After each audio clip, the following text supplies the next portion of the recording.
Que vois-je? Que vois-je? Du rouge, du bleu, du vert. Que vois-je? Des flocons blancs dans l'air. Au lieu de lancer des corps, ils lancent des boules de neige. La vie remplace la mort, ils passent leur temps sur des manèges. Feliz Navidad.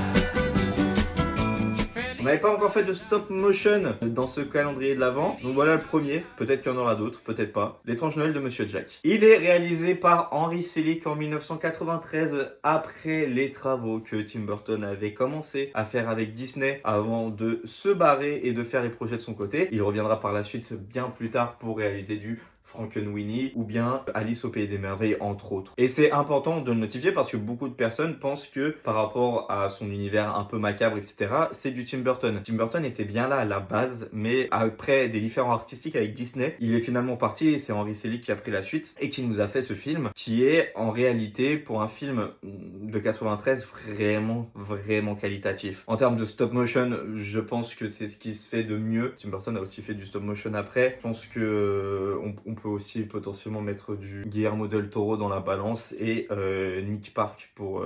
C'est Nick Park, voilà, ces gros mythes. À un moment, ils ont tellement de noms que j'oublie qui fait quoi.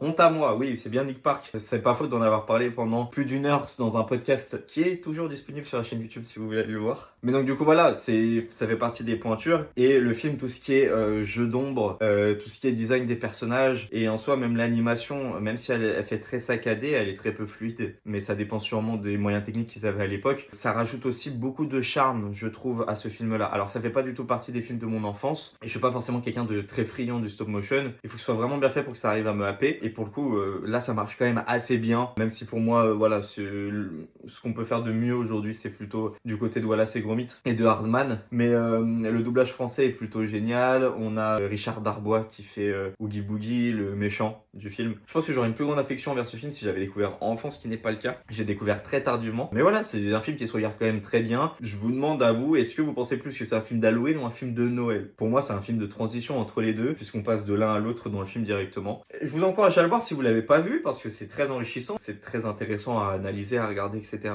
Et ça reste un film musical d'ailleurs. Donc voilà, point très important. Si la vidéo t'a plu, je t'invite à t'abonner, à liker et à partager. Merci et à demain.